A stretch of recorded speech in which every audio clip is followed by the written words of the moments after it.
जय श्री कृष्ण, जय श्री राम, जय माता दी। तो आज का बहुत ही पावन परम पवित्र विषय इंदिरा एकादशी व्रत कथा।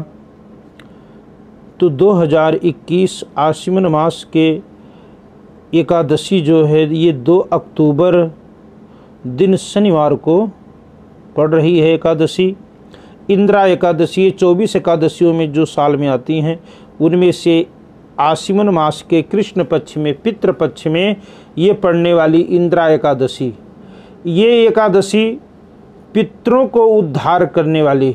जैसे पितृ अगर उनकी सद्गति नहीं हुई है तो जो उनके पुत्र हैं, आप अगर श्रद्धा भाव के साथ ये व्रत करते हुए और संकल्प करते हैं इस व्रत का फल अपने पितरों को, तो इससे पितरों का उद्धार हो जाता है। इंदिरा वैसे तो एकादशी सभी भी बहुत ही परम पावन पवित्र पापों को नष्ट करने वाली हैं, लेकिन जो ये इंदिरा एकादशी है ये पितरों को मोक्ष देने वाली एकादशी है। इस एकादशी की बहुत महिमा है।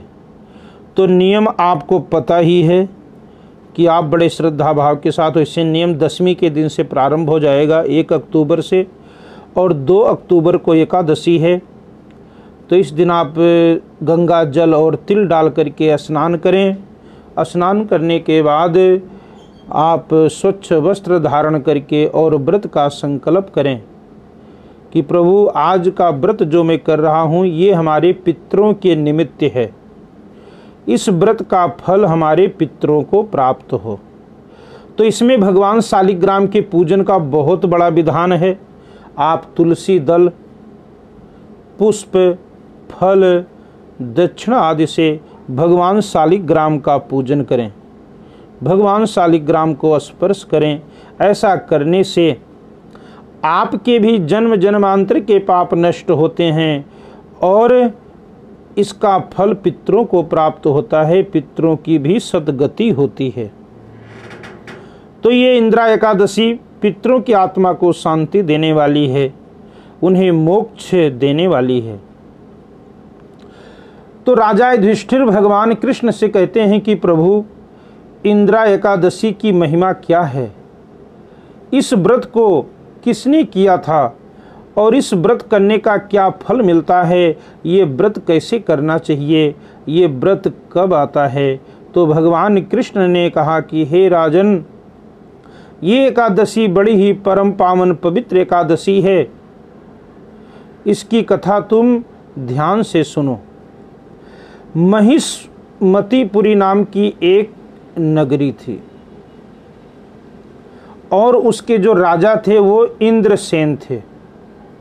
वो राजा बड़े ही धर्म पूर्वक अपने प्रजा का पालन किया करते थे अपने पुत्र की तरह, और साथ में भगवान हरि के बहुत बड़े भक्त थे। उनके राज्य में कोई प्रजा किसी प्रकार की कोई दुखी नहीं थी, सभी प्रजा बड़े सुख और संपन्नता से रहते थे। तो प्रतिदिन राजा अपने राजगद्दी पर बैठकर और न्याय किया करते थे। एक दिन राजा अपने राज दरबार में ही बैठे हुए थे तो देवऋषि नारद आकाश मार्ग से उनके राजभवन में पहुंच गए।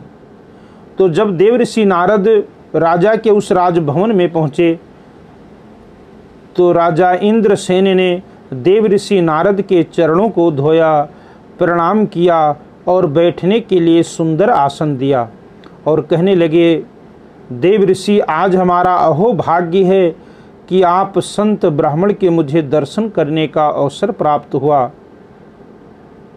हे देवऋषि, आज आपने हमारे ऊपर बड़ी कृपा की है। अब बताइए आपके आने का कारण क्या है। प्रभु जैसे आप मुझे बताएं, मैं आपकी सेवा में तत्पर हूँ, हाजिर हूँ।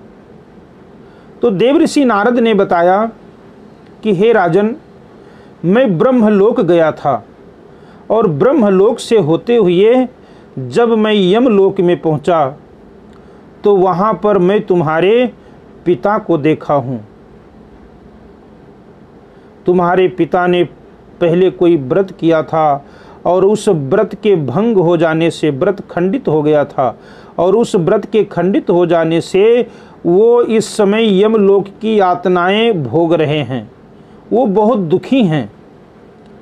इसलिए तुम्हारे पिता ने मुझसे कहा है कि जा करके ये हमारा संदेशा हमारे पुत्र को कहना, जिससे हमें इस दुख से, इस यमलोक से, इस नरक से बचा लें और मुझे वो स्वर्गलोक में पहुंचा दें। तो जब इस प्रकार से राजा इंद्रसेन ने सुना तो राजा इंद्रसेन की आंखों से आंसू बहने लगा कि हमारा राज्य, ये हमारा धन, ये हमारे परिवार किस काम के, अगर हमारे पितर ही नरक में पड़े हुए हैं।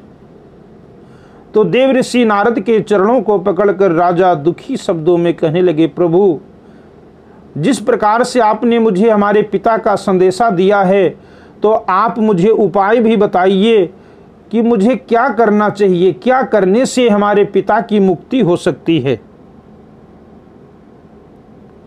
तो देवऋषि नारद कहने लगे, राजन, आप जैसे धर्मात्मा पुत्र अगर जिसके पास हैं तो उनके माता पिता कभी भी नरक में नहीं रहते हैं। हे राजन, मैं आपको बता रहा हूं, ध्यान से सुनना। कुछ दिनों के बाद इंद्रा एकादशी आ रही है, अस्सू का महीना आ रहा है, तो श्राद्ध पक्ष में जो पड़ने वाली एकादशी है उसका नाम इंद्रा एकादशी है। आप उस एकादशी के व्रत को करना और उसका फल अपने पितरों के निमित्त संकल्प कर देना, और जब आप ऐसा करोगे तो आपके पिता की सद्गति हो जाएगी। व्रत पूरे ही निष्ठा भाव, श्रद्धा भाव के साथ करना, पूरा नियम संयम के साथ एकादशी के दिन आप व्रत करना, आलस्य का त्याग करके और भगवान के नाम का भजन करना। ओम नमो भगवते वासुदेवाय, या हरे राम राम राम हरे हरे, हरे कृष्ण कृष्ण कृष्ण हरे हरे, इस महामंत्र का जाप करना। और दूसरे दिन पिता के निमित्त श्राद्ध करना और व्रत का फल पिता के निमित्त संकल्प करना। एकादशी के दिन भगवान शालिग्राम का पूजन करना, भगवान राधा कृष्ण का पूजन करना, लक्ष्मी नारायण का पूजन करना, और फल दुग्ध दक्षिणा से भगवान का पूजन करना। और दूसरे दिन गौ ग्रास निकालना, क्योंकि एकादशी के दिन अन्न का दान नहीं किया जाता है।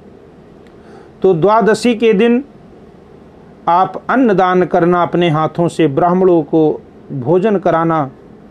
और जब आप इस प्रकार से करेंगे तो आपके पिता स्वर्ग लोक में चले जाएंगे, वैकुंठ धाम में पहुंच जाएंगे। तो ये संदेशा दे करके देव ऋषि नारद वहाँ से चले जाते हैं। और जब समय आता है, जब इंद्रा एकादशी आई अस्सू के महीने में, तो राजा ने ही बड़े श्रद्धा भाव के साथ व्रत किया, भगवान नारायण का पूजन किया। और पूजन करने के बाद सारा दिन भगवान के नामों का भजन करते रहे राजा। दूसरे दिन अपने पिता का जब श्राद्ध किया तो आकाशवाणी हुई कि हे राजन, तुम्हारे इस व्रत के फल से तुम्हारे पिता स्वर्गलोक को जा रहे हैं। और पिता भी अपने पुत्र को आशीर्वाद देते हुए कहने लगे, पुत्र, तुम्हारा कल्याण हो, तुम्हारी मनोरथ पूर्ण हो। इस प्रकार से वो राजा के जो पिता थे, नरक में पड़े हुए थे, उन्हें वैकुंठ धाम की प्राप्ति हो गई। और राजा अपने पिता को दूर से नमस्कार किया तो राजा के जो पिता थे वो वैकुंठ धाम उन्हें प्राप्त हो गया। और राजा ने भी अपने जीवन काल में राज्य भोगते हुए और सभी एकादशी के व्रत को करते रहे। और जब समय आया तो राजा की जब मृत्यु हुई तो उन्हें भी उस एकादशी के व्रत करने से स्वर्गलोक की प्राप्ति हो गई। तो ये एकादशी बहुत ही श्रेष्ठ है, बहुत ही उत्तम है। पितरों, जिसके पितृ अधोगति में पड़े हैं या किसी के घर में अगर पितृ दोष है तो उन्हें ये व्रत जरूर करना चाहिए। तो इस प्रकार से आप बड़े श्रद्धा भाव के साथ इस एकादशी का व्रत करना।